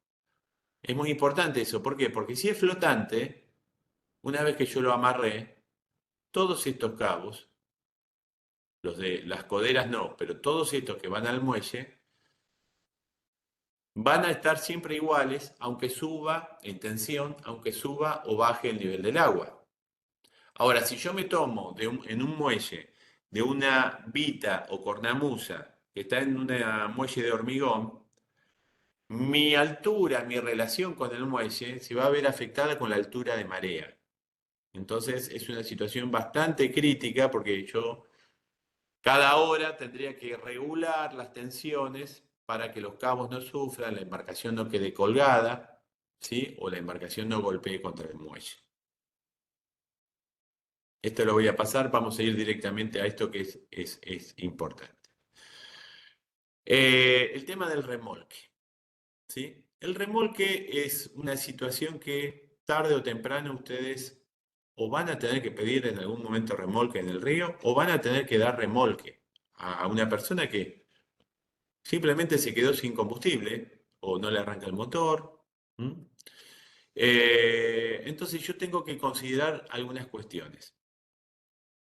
A veces son remolques improvisados por una emergencia y a veces son remolques programados. Es decir, bueno, tengo que remolcar un bote en el que voy a poner, no sé, materiales de construcción para llevar a la isla. O tengo que, me compré un bote y lo voy a buscar con la lancha. Entonces lo puedo programar al remolque, no tengo que improvisarlo. Si yo lo programo, lo mejor es armar lo que se llama un aparejo de remolque. El aparejo de remolque se arma de esta manera, con una pata de gallo, que pueden ser cabos, ¿sí? Yo intento que al remolcar en la otra embarcación, los tirones de ese remolque, de la embarcación que está en el agua, sean parejos en el remolcador, que sean sobre las dos bandas. Entonces, la línea de remolque la divido y en popa lo tomo de las dos cornamusas del remolcador. Si no, es muy difícil o prácticamente imposible realizar un remolque bien, porque los tirones de la embarcación, si se dan sobre una banda solamente, ¿sí? Van a hacer que la embarcación del remolcador tienda a virar. Si es un remolque de mar o de río, pero con condiciones de mal tiempo, esto yo lo armo en el remolcador, el aparejo de remolque con la pata de gallo. En el remolcado, de acuerdo al tipo de embarcación, intento tomar el aparejo de remolque de todos los puntos que yo pueda. Si es algo programado, ¿no? O sea, tengo, por ejemplo, esto es un velero. Entonces tengo los uno, lo que dicen número uno son cornamusas. Tengo cornamusas en proa, tengo cornamusas en popa. Los número dos son molinetes. Bueno, me tomo también de los molinetes. Hago una especie de estrella, ¿sí? Divido los esfuerzos y si alguna de estas cornamusas, producto de la fatiga de los tirones, resulta que la arranca una ola, ¿sí? La embarcación no la pierdo, sigue unida por los otros puntos fijos. ¿Mm? ¿Ven? Este es el mismo criterio. Un tema importante en el remolque es el largo del remolque. Ustedes piensen, seguramente han hecho alguna vez un remolque de un auto, desde un auto al otro, y tiene sus secretos, ¿sí? Acá también es lo mismo, con la diferencia que el remolcado no tiene freno. Entonces, si una ola lo acelera y está muy próximo, me va a terminar chocando a mí. Me va a alcanzar quizás en velocidad y me puede chocar. Entonces, es importante darle muy buena longitud a la línea de remolque. Esa longitud tiene que ser por lo menos 3-4 esloras, ¿sí? Para hacerlo cómodo. 3-4 esloras. Puede ser menos. Ustedes, algunos me dirán, no, pero si yo lo llevo, bueno, estoy hablando de condiciones de seguridad, ¿no? 3-4 esloras para hacerlo seguro es lo mínimo. Eso me va a permitir incluso llevarlo a cierta, entre comillas, velocidad, porque siempre los remolques se hacen a velocidad mínima, Pero si tengo que detener la marcha de la embarcación por alguna emergencia, otra embarcación que se cruza, o tengo que virar, no va a estar tan cerca el remolcado como para que me choque a mí, ¿sí? Si tuviera ola, ahí ya se complica, porque la ola hace que la línea de remolque pierda tensión y la recupere después violentamente. Entonces, en ese caso tengo que regular la longitud del remolque, no ya con la relación de esloras, sino que tengo que intentar darle una longitud al remolque para que las embarcaciones más o menos coincidan en la situación de ola. Si eso no se logra, bueno, una forma de mantener la tensión permanente en la línea de remolque es ponerle un peso en el medio, ¿sí? Yo lo he hecho esto, mejora muchísimo el remolque, incluso poniéndole yo, en el caso que lo hice, fue para remolcar una embarcación muy grande, lo hice poniéndole a modo de peso y de amortiguador una cubierta de auto. Obviamente fue un remolque programado. ¿No? No fue que, uy, me quedé sin motor y tenía justo una cubierta de auto en el barco. No, sabíamos que estábamos sin motor, nos iban a dar remolque, entonces era un velero que veníamos a vela, y armamos un aparejo de remolque para que nos pudieran remolcar con la cubierta en el medio.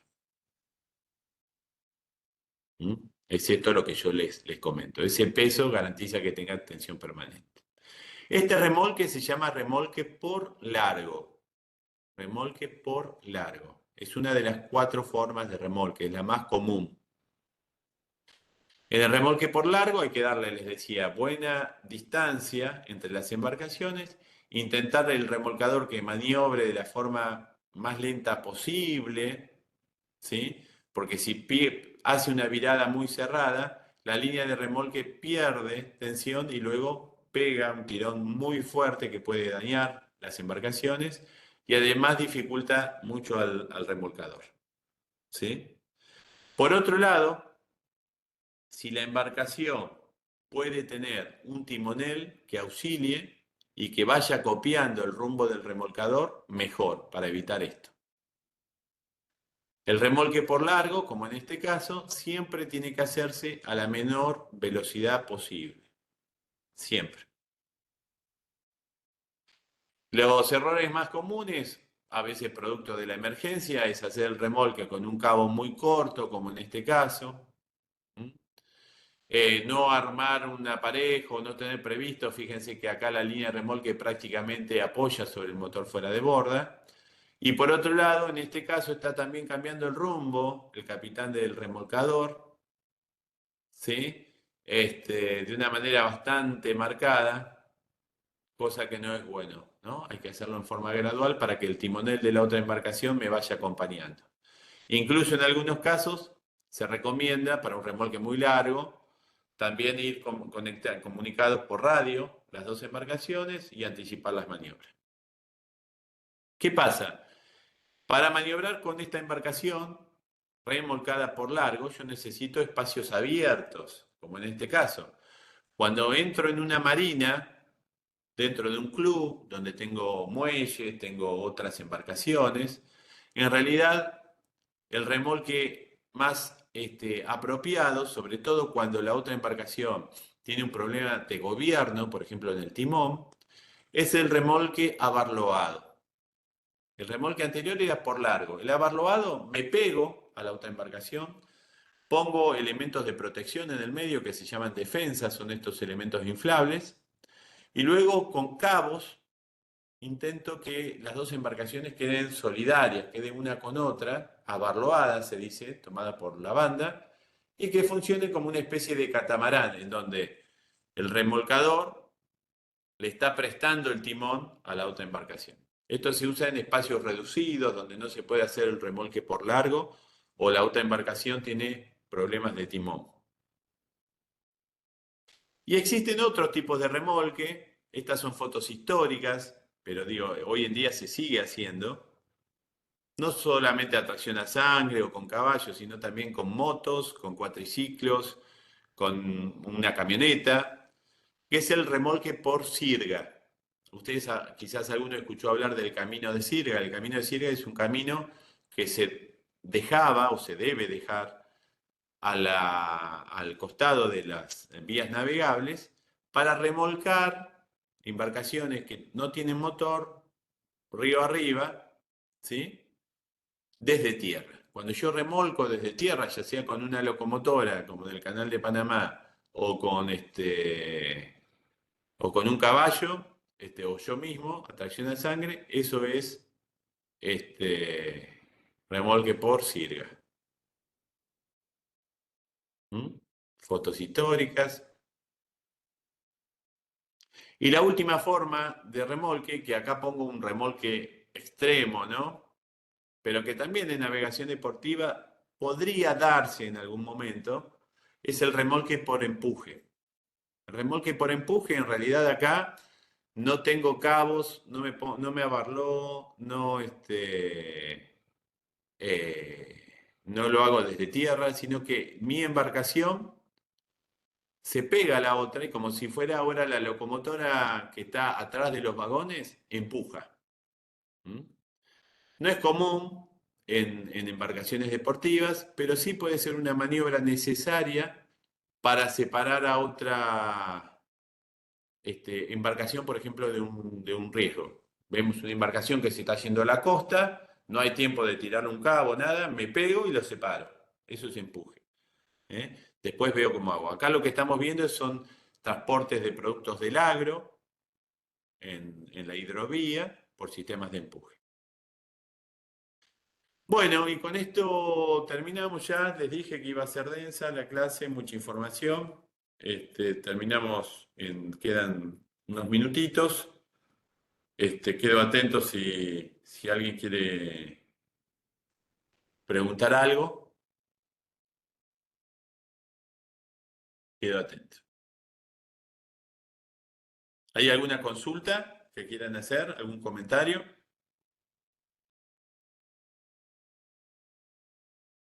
Escucho, ¿eh? Están con el micrófono cerrado. Si quieren abrirlo un minutito nada más, así ya finalizamos. Todo muy claro, José. Agradecido. Bueno, Pablo, bárbaro, gracias. Bueno, estimo entonces que si no hay ninguna consulta, ningún comentario que quieran hacer, yo quedo a disposición. Vamos a estar en contacto a través del sistema de aulas, del aula virtual. Y recuerden que tienen la posibilidad de ver la clase grabada, de verla nuevamente y tienen que completar el formulario. ¿Está? Así que bueno, si no hay consultas, los dejo ya en libertad. Muchas Muchas gracias, gracias, buena gracias semana. por la atención. Nos estamos viendo. Los dejo. Que tengan buena semana. Nos estamos viendo.